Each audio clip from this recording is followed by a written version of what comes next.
আসসালামু আলাইকুম বন্ধুরা, আশা করি সবাই ভালো আছেন। আজকে যেহেতু বৃহস্পতিবার, যে 13 তারিখ, আজকে সকালবেলায় আমাদের ভবানীপুর গলিয়াতে পাথারের মধ্যে মাঝখানে বিশাল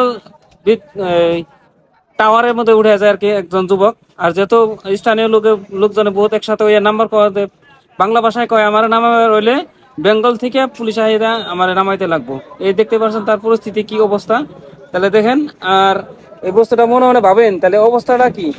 ঠিক আছে, সুস্থ থাকেন, ভালো থাকেন, আল্লাহ হাফিজ।